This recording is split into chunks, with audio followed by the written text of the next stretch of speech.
समझने वाली बात ये है, ये जो दालनुमा बनी हुई है इसको कहते हैं जज़म।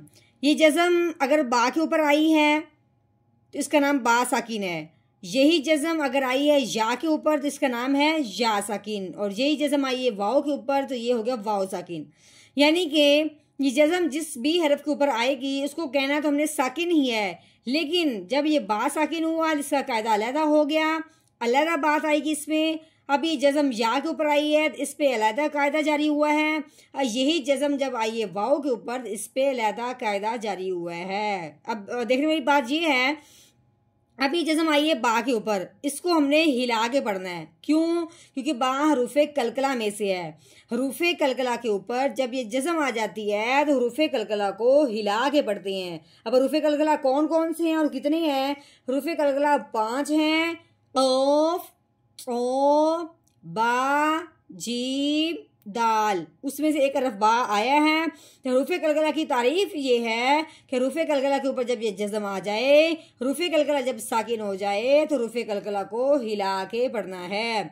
ठीक है। दूसरी बात, ये जज़म वाला जो हरफ होता है जिसके ऊपर भी आए वो पिछले वाले को इसके साथ मिलाएगा। अब हमने जज़म को मिलाया बा के ऊपर, तो हमने हमजा को बा के साथ मिलाते हुए हिला के पढ़ना है। कैसे? हमजा बा जेर ईब, कैसे? ईब। इस तरह हमने क्या कर दिया, बा को हिला दिया। अब देखने वाली बात ये है कि अब ये जज़म क्या आई है या के ऊपर, तो या के ऊपर जब जज़म आए है वो भी या साकिन। ठीक है, क्योंकि जज़म वाला हरफ होता ही साकिन है।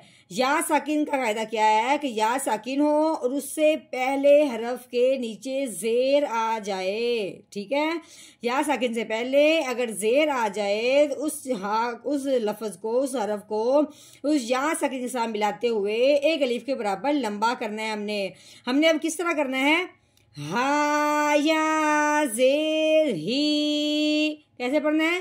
ही, एक अलीफ के बराबर लंबा हो गया। ठीक है, आगे देखें, ये वाव साकिन है, वाव के ऊपर जज़म आई है तो ये वाव साकिन हो गया। वाव साकिन का कायदा ये है कि वाव साकिन हो और उससे पहले हरफ पे पेश आ जाए। वाव साकिन और उससे पहले हरफ पे पेश आ जाए तो हमने पिछले हरफ को उसके साथ मिलाते हुए एक अलिफ के बराबर लंबा करना है। ठीक है, मीम वाओ पेश मू, ठीक हो गया, मू, इतना हमने लंबा कर देना एक अलिफ के बराबर। समझाना ये था कि जज़म वाला जो हरफ होता है उसका नाम साकिन ही होता है, वो साकिन हो जाता है क्योंकि उसके ऊपर कोई ज़बर ज़ेर पेश नहीं होती, और वो पिछले वाले हरफ को साकिन हरफ के साथ मिलाते भी हैं, लेकिन हर एक का कायदा थोड़ा सा अलहदा भी हो जाता है। ठीक है, अब जैसे बा का कायदा कलकले वाला था, या साकिन से पहले जेर है तो उसको लंबा करना है, वाव साकिन से पहले पेश है तो उसको भी लंबा करना है। ठीक है, ये बात समझाना मकसूद थी। उम्मीद है कि आपको इन बातों की समझ आई होगी। बाकी मुकम्मल आयत समझने के लिए हम पूरा सबक पढ़ते हैं। नहमदुहु व नसल्ली अला रसूलिहिल करीम, अम्मा बाद फ़अऊज़ु बिल्लाहि मिनश्शैतानिर रजीम, बिस्मिल्लाहिर रहमानिर रहीम। अस्सलामु अलैकुम व रहमतुल्लाहि व बरकातुहू। उम्मीद है आप सब खैरियत से होंगे। इंशाअल्लाह जहाँ होंगे ईमान और सेहत की नेमत से माला माल होंगे। हाँ जी, तो आगाज़ करते हैं हम अपने आज के सबक का दुआओं के साथ। तो चलिए शुरू करते हैं। अल्लाहुम्मा सल्ली अला सय्यिदिना व मौलाना मुहम्मदिन व अला आलि सय्यिदिना व मौलाना मुहम्मदिन व बारिक व सल्लिम। रब्बि इश्रह ली सदरी व यस्सिर ली अमरी वहलुल उक़दतम मिन लिसानी यफ़क़हू क़ौली। Rabbi ज़िदना इल्मा, rabbi ज़िदना इल्मा, rabbi ज़िदना इल्मा। अऊज़ु बिल्लाहि मिनश्शैतानिर रजीम, बिस्मिल्लाहिर रहमानिर रहीम। हाँ जी, ये सौद है, सौद के ऊपर जो लगी हुई है इसको पेश कहते हैं। आगे ये हाँ है, इसके ऊपर भी लगी हुई है पेश। ठीक हो गया, तो हम इन दोनों को पढ़ेंगे कैसे?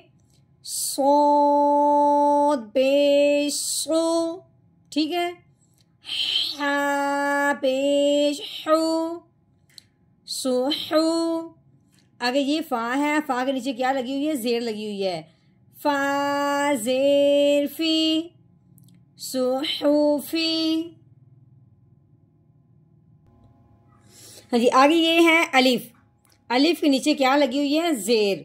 ठीक है, इसी तरह की जब लफ्ज़ के ऊपर हो उसको ज़बर कहते हैं, और ये किसी लफ्ज़ के नीचे आ जाए, हरफ के नीचे आ जाए तो उसको ज़ेर कहते हैं। ठीक है, दूसरी बात, अलिफ के ऊपर ज़बर ज़ेर पेश आ जाए तो उस अलिफ को अलिफ नहीं पढ़ते, उस अलिफ को हमज़ा पढ़ते हैं। ठीक है, अब हमने क्या करना है? हमज़ा, इस अलिफ को हमज़ा पढ़ना है, अलिफ नहीं पढ़ना। आगे देखें, ये बा है, बा के ऊपर क्या लगी हुई है? दालनुमा जज़म। इसको क्या कहते हैं? जज़म कहते हैं। ये जज़म जिस भी हरफ के ऊपर आए उस हरफ को साकिन कहते हैं।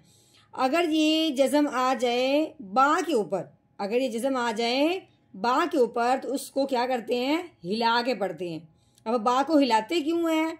इसका मतलब ये है कि जो हरूफ कलकला है ना वो 5 हैं। क़ाफ़, ओ, बा, जीम, दाल, ये 5 हरूफ हैं, इनका नाम है हरूफ कलकला।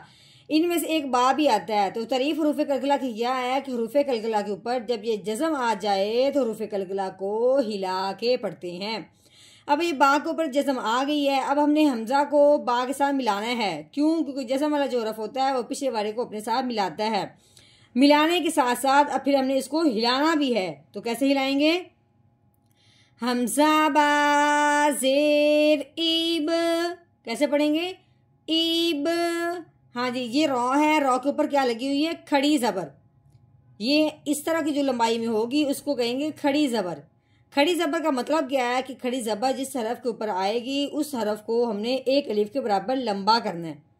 अब ये खड़ी ज़बर आई है रॉ के ऊपर, अब हमने इसको क्या करना है? एक अलिफ के बराबर लंबा करना है। दूसरी बात, रॉ के ऊपर आई है खड़ी ज़बर वाली। खड़ी कौन सी है? ज़बर वाली। तो अब हमने रॉ को मोटा भी करना है। रॉ के ऊपर ज़बर हो, रॉ के ऊपर पेश हो, उसको मोटा करते हैं। ये खड़ी है लेकिन है भी ज़बर वाली खड़ी, तो इसको हमने मोटा करना है। ठीक है, तो कैसे पढ़ेंगे? रो खड़ी ज़बर रो, ईब रो। ठीक है, हमने इसको एक अलिफ के बराबर लंबा करना है। कैसे? ईब रो। हाँ जी, आगे देखें, ये है हा, 2 अंकों वाली मोटी हा, हलक की गहराई से निकलने वाली है। इसके नीचे क्या लगी हुई है? ज़ेर लगी हुई है। ठीक है, आगे देखें, ये या है, इसके ऊपर फिर दालनुमा बनी हुई है, यानी कि जज़म आ गई है, तो ये हो गया या साकिन। बा साकिन था, इसकी और तारीफ थी। या साकिन हो तो इसकी और तारीफ है। ठीक है, यहाँ ये बात समझने वाली है कि जब भी या साकिन हो उससे पहले हरफ के नीचे ज़ेर आ जाए, या साकिन के पहले ज़ेर आ जाए तो हमने उस ज़ेर वाले हरफ को या साकिन के साथ मिला के एक अलिफ के बराबर लंबा करना है। ठीक है, क्योंकि जैसा हमारा जो हरफ होता है वो पिछले वाले को अपने साथ मिलाता है। अब हमने हा को या के साथ मिलाना भी है, एक अलिफ के बराबर लंबा भी करना है। तो कैसे पढ़ेंगे? हा या ज़ेर ही, कैसे? ही, इब्राही। आगे देखिए, ये मीम है, मीम के ऊपर ज़बर लगी हुई है। मीम ज़बर मा, इब्राहीमा। ठीक हो गया? हाँ जी, आगे ये वाव है, वाव के ऊपर ज़बर लगी हुई है। ठीक है, वाव ज़बर वा।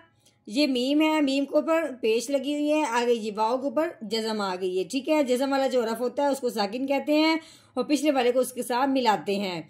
हाँ जी, यहाँ पे बा के ऊपर जज़म आई, उसकी और तारीफ थी। या के ऊपर जज़म आई, इसकी और तारीफ है। अब आगे वाव, अब वाव के ऊपर जज़म आई है, इसकी और तारीफ है। क्योंकि जब वाव साकिन होता है उससे पहले हरफ के ऊपर आ जाए पेश, वाव साकिन से पहले हरफ के ऊपर पेश आ जाए तो उसे एक अलिफ के बराबर लंबा करते हैं। अब हमने क्या करना है कि मीम को वाव साकिन के साथ मिलाना है और एक अलिफ के बराबर लंबा भी करना है। तो कैसे पढ़ेंगे?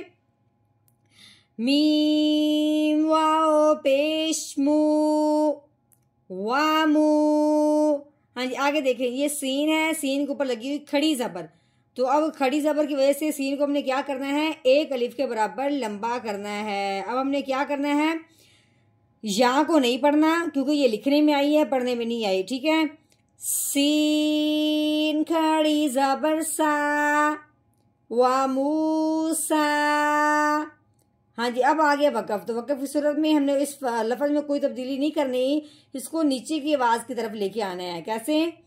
आगे वक़फ़, वा मूसा, व मूसा। हाँ जी, अब हमने मुकम्मल आयत का तोड़ तो कर लिया, अब हमने करना है इसका जोड़, वो भी रवानगी के साथ पढ़ेंगे। तो कैसे पढ़ेंगे? अऊज़ु बिल्लाहि मिनश शैतानिर रजीम। सूरतुल आला मक्किय्यह। बिस्मिल्लाहिर्रहमानिर्रहीम। सुहुफि इब्राहीम व मूसा। सुहुफि इब्राहीम व मूसा।